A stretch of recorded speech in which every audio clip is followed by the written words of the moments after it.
नमस्कार, मैं हूं शशि तुषार शर्मा। आज तक गुजरात की शुरुआत पीएम मोदी के दक्षिण अभियान के साथ इस बार बीजेपी साउथ पर बड़ा दांव खेल रही है। पीएम मोदी की 120 घंटे की दक्षिण विजय अभियान पर है वो, और 400 पार का नारा तभी सच में पूरा होगा जब बीजेपी दक्षिण के दुर्ग पर भी विजय हासिल कर लेगी। इनमें खास तौर पर तमिलनाडु, आंध्र प्रदेश और केरल में बीजेपी की इस बार खाता खोलने की उम्मीदें हैं। इसके लिए पीएम मोदी ने पूरा जोर लगाया है और बीते 77 दिनों में 23 दिन उन्होंने दक्षिणी राज्यों में बिताए हैं।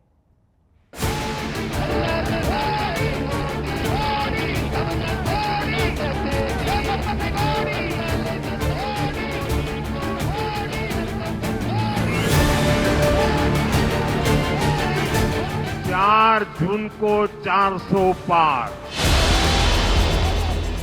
दक्षिण के किले को फतेह करने के लिए प्रधानमंत्री नरेंद्र मोदी अपने इस नारे को बार बार दोहरा रहे हैं। 4 जून को 400 पार।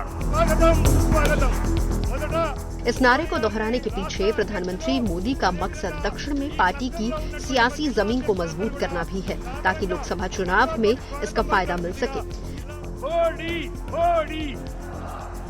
प्रधानमंत्री नरेंद्र मोदी आंध्र प्रदेश, तेलंगाना, कर्नाटक, केरल और तमिलनाडु में ताबड़तोड़ चुनावी सभाएं कर रहे हैं।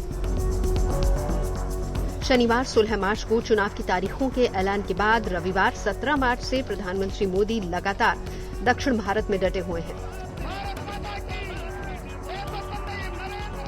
इस दौरान उन्होंने आंध्र प्रदेश, तेलंगाना, कर्नाटक और केरल में रोड शो और जनसभाएं की।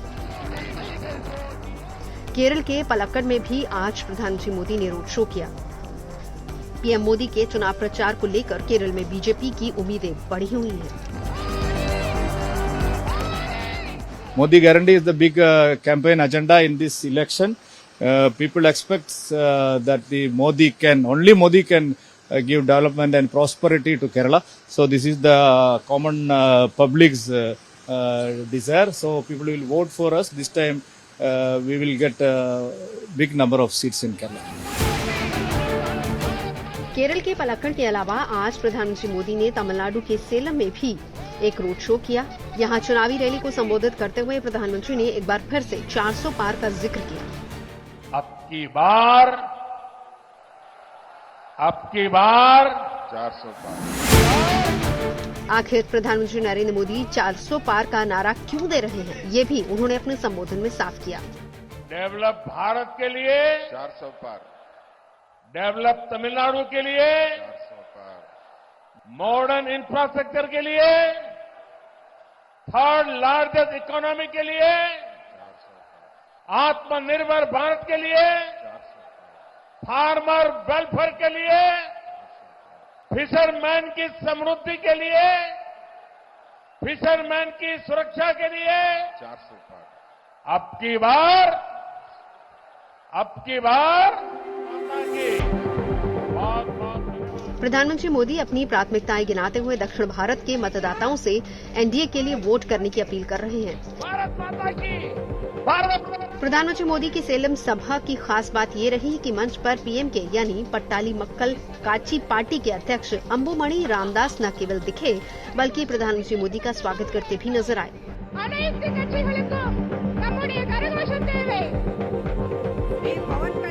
दरअसल पीएम मोदी की सभाओं के साथ साथ बीजेपी दक्षिण में एनडीए के कुनबे को मजबूत करने में जुटी है।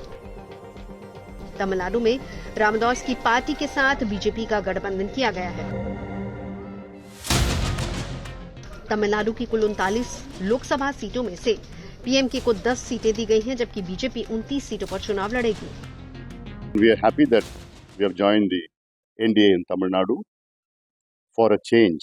People want a change, we want a change.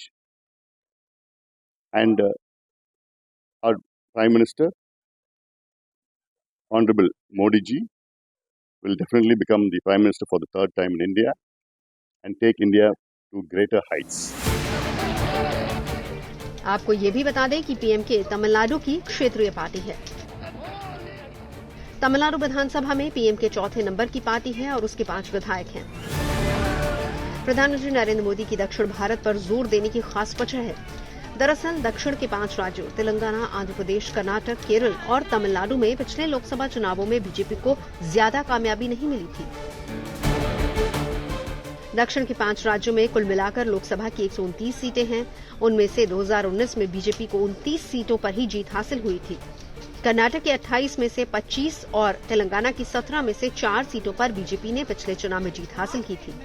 लेकिन तमिलनाडु की 39 और आंध्र प्रदेश की 25 और केरल की 20 सीटों पर बीजेपी का खाता तक नहीं खुल पाया था। एनडीए को 400 का आंकड़ा पार कराने के लिए बीजेपी के सामने दक्षिण भारत में ज्यादा से ज्यादा सीट जीतने की चुनौती है, क्योंकि इसके बिना इस लक्ष्य को हासिल करना आसान नहीं होगा। ये बात प्रधानमंत्री भी अच्छी तरह से जानते हैं और यही वजह है कि वो दक्षिण में अपनी ताकत झोंके हुए हैं। इसके साथ साथ एनडीए का कुनबा भी बड़ा है। आंध्र प्रदेश में जहां चंद्रबाबू नायडू की पार्टी टीडीपी यानी तेलुगु देशम पार्टी और जन सेना के साथ बीजेपी का गठबंधन है, तो तमिलनाडु में पीएमके के साथ मिलकर एनडीए की सीटों में इजाफे की बीजेपी को उम्मीद है।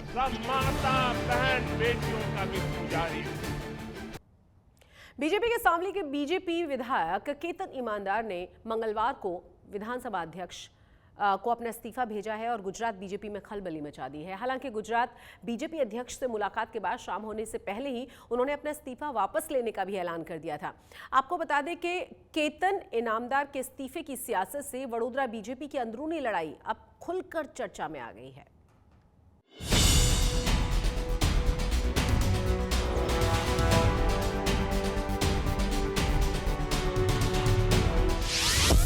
पहले इस्तीफे का झटका, फिर मामला अटका।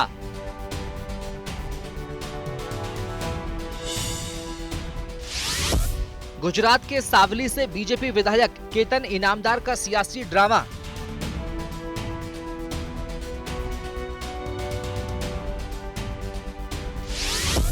पहले की इस्तीफे की पेशकश, फिर इस्तीफे की वापसी।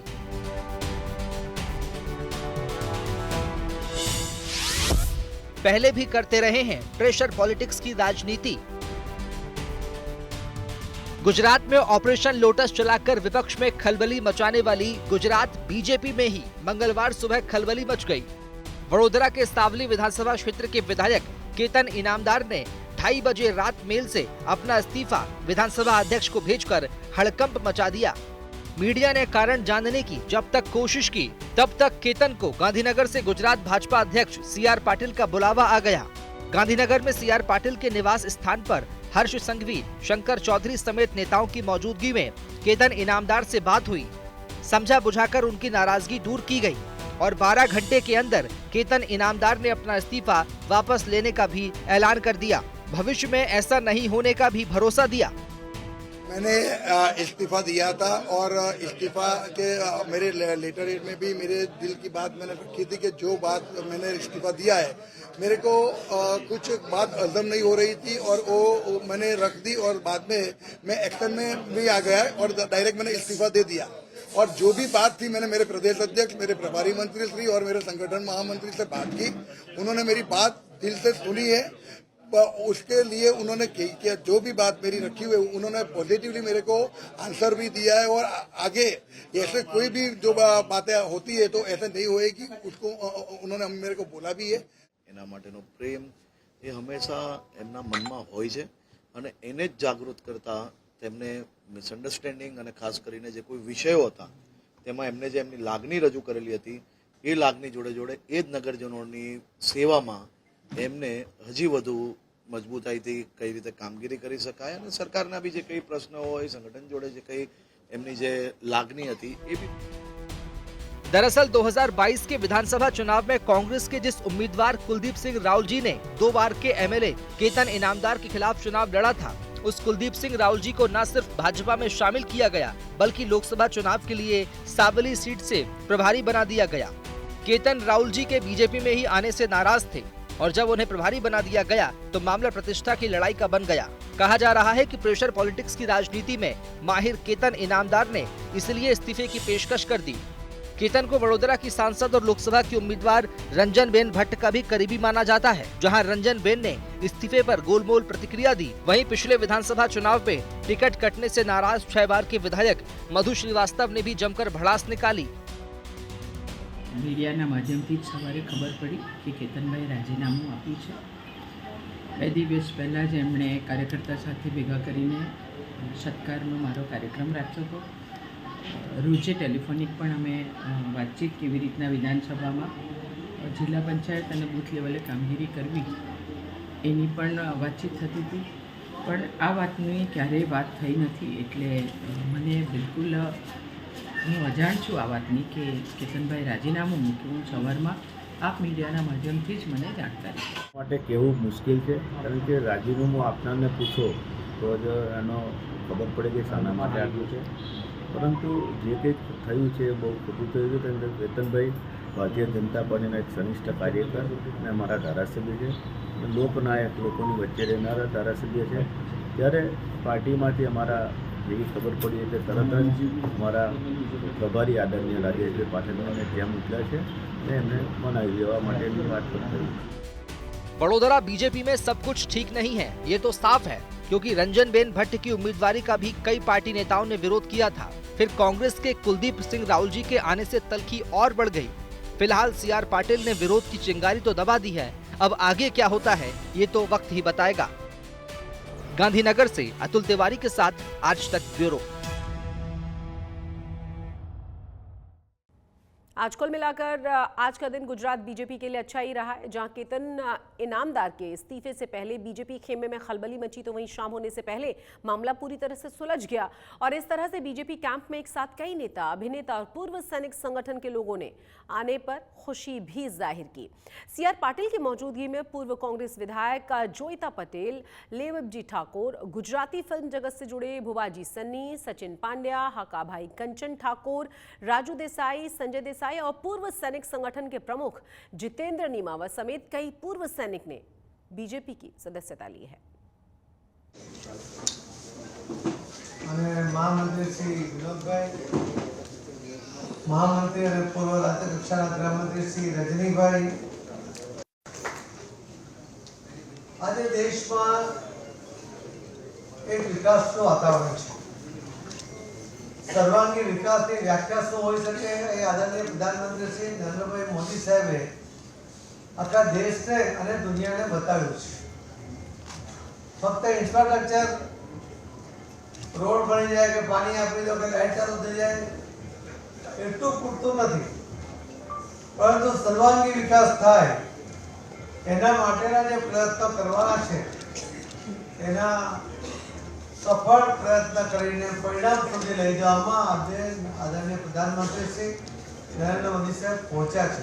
કારણ છે કે રામ મંદિરના ઉદ્ઘાટન વખતે કોંગ્રેસ ગેરહાજર રહી. અમે તો જન્મથી રામ ભક્ત છીએ અને આખો દેશ રામમય હતો અને 10,000 વર્ષથી આ દેશ રામ રાજ્ય આવે એવી શ્રદ્ધા અને વિશ્વાસ સાથે આગળ વધી રહ્યો છે. એટલે આ કારણથી અમે ભાજપમાં દાખલ થયા. આજે ખૂબ કાર્યકરો ધાનેરા વિસ્તારના દરેક વર્ગના, દરેક સમાજના, દરેક જ્ઞાતિના હોદ્દેદારો, સરપંચો. गुजरात के अहमदाबाद पूर्व लोकसभा सीट से कांग्रेस उम्मीदवार रोहन गुप्ता चुनाव नहीं लड़ेंगे. उन्होंने अपने पिता के बीमार होने की वजह से अपना नाम वापस लिया है. गुप्ता कांग्रेस के राष्ट्रीय प्रवक्ता हैं और 12 मार्च को पार्टी के द्वारा घोषित लिस्ट में उनका नाम शामिल था. आपको बता दें कि रोहन गुप्ता ने सोशल मीडिया प्लेटफॉर्म एक्स पर अपने चुनाव नहीं लड़ने के संबंध में जानकारी को साझा किया.